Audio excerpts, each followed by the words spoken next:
Hello and welcome to another episode of The Creative Mysteries with Hurricane Titania.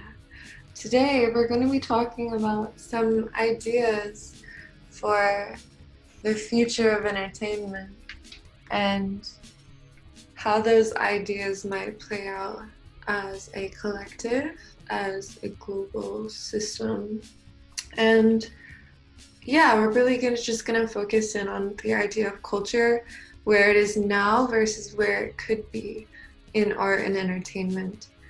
Culture is something I've always been really passionate about. My deep desire to understand and know and be intimate with these other expressions. I think part of it is honestly being biracial. I didn't grow up with the same social blinders that naturally form when you're confined to a singular sense of culture, sense of race. There's just these natural kind of boundaries that are built by the feeling of distinction from you versus the different cultures and races that surround you. You have this dissonance between these two races that are both you, that are both different, and yet they combine inside of you and they create these new things, these new connections between their differences. So seeing that, having that illusion broken kind of gave me the space and the intrigue, I guess, the curiosity, because I don't feel separate from it. I feel drawn to it and I feel very inspired by what it represents, all the different flavors and experiences and sensations of cultures. But yeah, honestly, I feel like the future of entertainment as a whole is very culture driven. Culture driven in the way where we're respecting the unique specialties that certain peoples in their lands and their communities bring, and we're learning from those specialties. We're actively seeking out those that'll resonate with our own sense of who we are, apart from our race, apart from the cultural box we've stepped into as a human being. We're seeking out the knowledge and the wisdom and the validity of all these different cultural perspectives and strengthening each other through that. In a really profound way, we are bigger with each other than we are divided. So the future of entertainment is in that connectedness, that sense of building each other up. And, it's not any singular corporation or system or infrastructure. It's individuals following their compass and respecting and revering the ways of this world, the traditions of this world, the unique and hidden wisdom of certain peoples and their storehouse of tradition and knowledge, finding ways of connecting that from the individual artist, building up, and then into communities, then into infrastructures, and then, just having it be the way of going about creative processes, entertainment processes.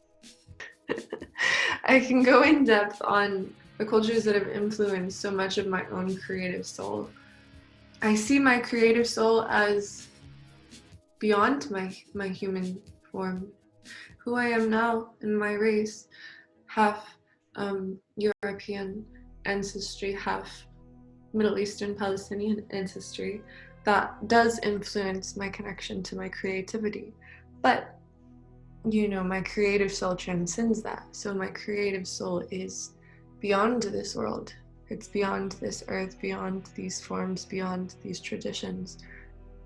So even within my own resonance to the races that I was born into as a human, and those are very strong and profound, I expand beyond that into connections to other cultures, because it's not necessarily the race itself that creates the draw. It's the part of knowledge and wisdom they're tapped into as a people, as a community, that draws me. It's a resonance that has to do with where their awareness is focused, where their awareness as a culture, as a people is focused, it's strengthening this thing. It's strengthening this genius. It's strengthening this particular perspective.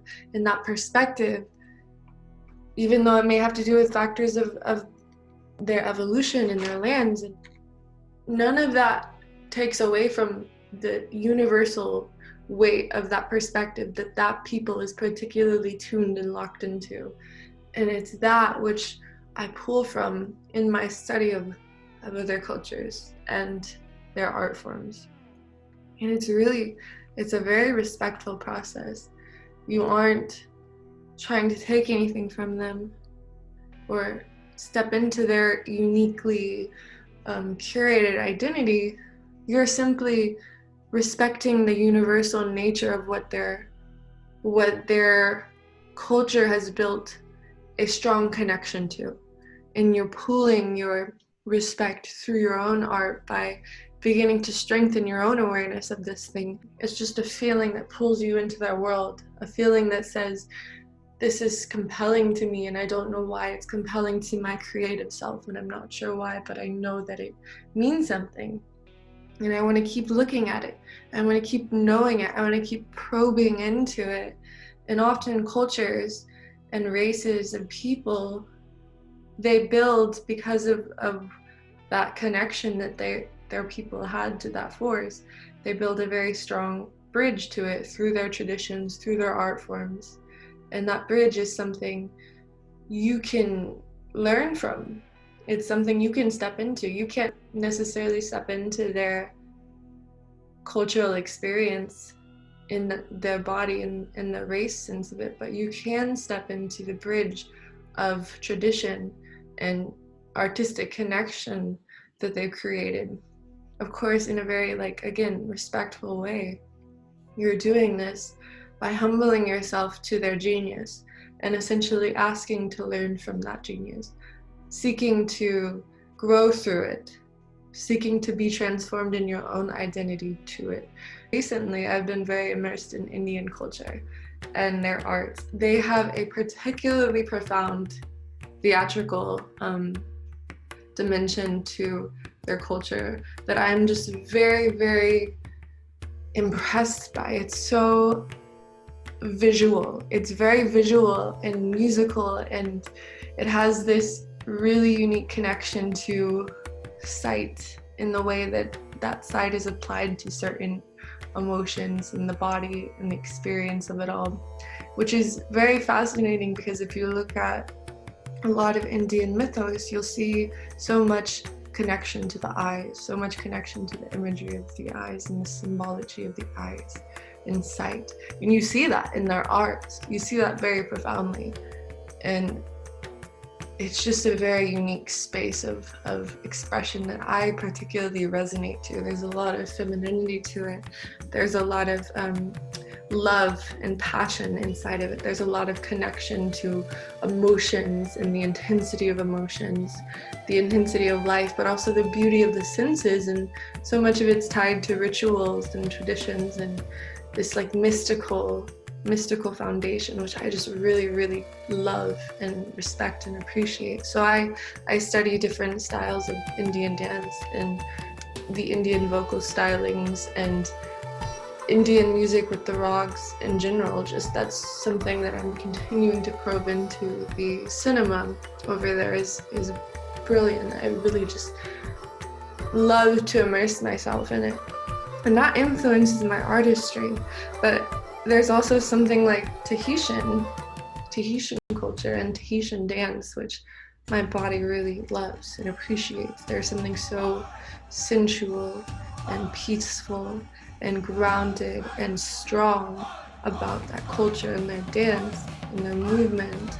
So that's my bridge into that world, is through the dance stylings. I can learn and feel what it means for that culture to be in this world, and that opens me in a deeper level to my own sensuality, my own strength, my own groundedness as a warrior and as a lover and a poet and all of those things. And then I absolutely love African culture. It is so powerful. It is just deeply powerful, free, liberated, alive, energetic. It is commanding and precise, and the art forms reflect that. There's also this beautiful connection to the earth and to nature and to the interconnectedness with nature. There's so much wonderful rhythm, and that rhythm is this pulse, this heartbeat, this funk, this groove, this brilliance. I adore African culture in so many ways. It's so inspiring to me, and it's honestly really sad what the world has done to that expression and to that spirit. I so appreciate it, and I so appreciate what it represents. And truly, African culture has such a strong connection to the feminine mysteries of life, and it has this deep embodied way of living inside of that I think has been demonized by the world. And it's so sad to see, because it is so healing, it's so freeing, it's been so misunderstood. And I honestly really just deeply appreciate the beauty of it, and I think a tide is changing in this world to more fully understand what it represents. But yeah, I've studied many different styles of African dance, and I've lived in South Africa and immersed myself in that energy, and it's so wonderfully like the most beautiful primeval consciousness that I truly admire. But then you have like Middle Eastern, which is my own blood, it's my own race, it's my own. I have a sort of genetic connection to that culture, and I feel so much beauty, mystery in that part of myself. It's this darkness that I feel, surprisingly, but it has this like dark depth of passion and mystery and seduction, and there's so much playfulness in the dark mystery of it. It feels a lot like a desert night to me, and I've been studying belly dance since I was a teenager, really, and I discovered dance for myself. And yeah, it's very instinctive to me, which I think is pretty funny. I've never really had to try hard to do it. It's just natural, but I have strength in it and learned to carry it better and understand it. And there's something about Middle Eastern culture that I feel like I wish there was more freedom inside of it, because there's so much potential for that energy to be expressed in a just very interesting way that I don't think the culture allows for. So I'm curious with my own development how that energy will mature inside me, since I don't have those same cultural bounds around me. Because yeah, there is something that I feel like maybe if women in that culture were free to express themselves and their sensuality in a very open way that wouldn't condemn them as a lady of the night, maybe there would be visual brilliance or something that would come from that seductive brilliance, mysterious brilliance, mystical brilliance. I feel a lot of mysticality with it. But yeah, it's like a wall was placed on that, and it did never get to fully ripen because of those restrictions. But that's always drawn me, the mystery of it, of what could be possible. And then of course, I really adore the K-pop system and structure, and I was put into the space of appreciating it by a mentor of mine. And there is such, again, visual excellence in K-pop, visual excellence and stylistic excellence. It's very systemic. It's like an entire painting, and everything is working in harmony. The music, the imagery, the facial expressions, the color theory, the tones of it all, the dynamics of movement inside of the visuals. It's all this intelligent living system that is so sharp, it's so precise, it's so on point. And there's just a lot of working parts to it. It's very complex in that sense, and I really like that and appreciate that. And then, of course, European culture, which I think is interesting because a lot of people think that the white man has no culture, and that's not true at all.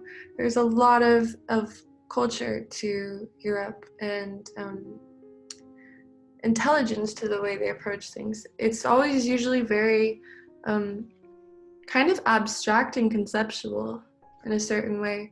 But with that, you get works of art of such things as like classical music, which is, it took me a while to actually get into that because I'm really drawn to rhythm and rhythmic power and funk and groove in that sense. But when I learned to appreciate it for what it represents, it's kind of like it's a mental game. It's a mental journey. It takes you through these like ascending layers and descending layers of sound and feeling and sensation that are quite intense. And if you can focus well enough on it, you really do feel like this higher brilliance to it, this higher order. And it's very compelling. And a lot of European culture represents that sort of reaching, that higher mind sort of thing, this really thought-based comprehension and perspective. And I don't think that mind nor body are superior to one another. I don't think that one is better than the other. I think that certain cultures have been built in stronger connection to one versus the other, but both have validity and both really bring something unique to the table. And I think that's how we should approach it, is really honoring and respecting the differences, but still being able to go into how it all fits together, how it's all a part of the same whole, how it's all a part of the same universal fabric. And within that, of course, there's so much freedom because all of these different disciplines you can pull from in resonance and meaning. And because when you really study them, when you really immerse yourself inside of those cultures, it doesn't just give you something. It doesn't just give you a technique. It opens you to a new way of seeing the world and a new way of relating to the palette of creation within this world.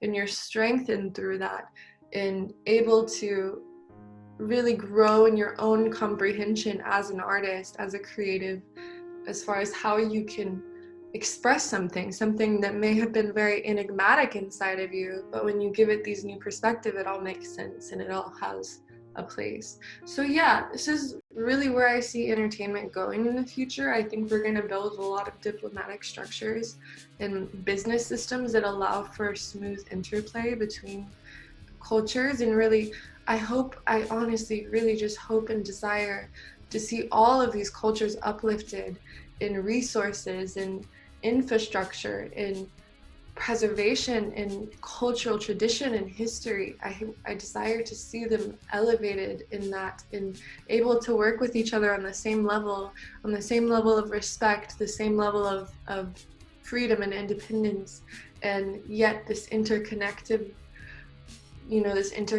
flow that feeds the greater whole of humanity as this entire force, as an entire system. And yeah, I think it's going to be beautiful because there's so much beauty hidden in the cracks of these cultures, and it's a shame that we often have these blinders to understanding that genius. And it makes sense because we grow up with a certain perspective, and that perspective becomes our normal. And when we see things that exist outside of that perspective, it's very easy to feel distance from it. It's very easy to just not give yourself the space to understand it, not try to understand it. So yeah, it's totally normal.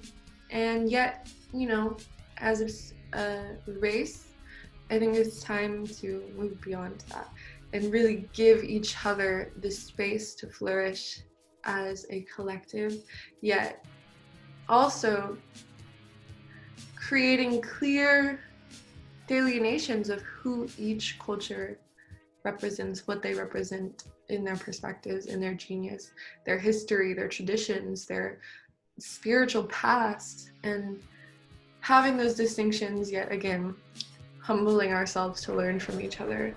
Yeah, it will be quite brilliant. Blah, blah. I have like marbles in my mouth. It will be really brilliant, and I'm very excited to see how it ascends from here. So thank you for tuning into this episode. It was really kind of just opening up the gateways of thought around what entertainment can be when we expand our notion of what's possible and how we can relate to each other as humans and as cultures. Subscribe to my channel, and yeah, I look forward to talking to you soon.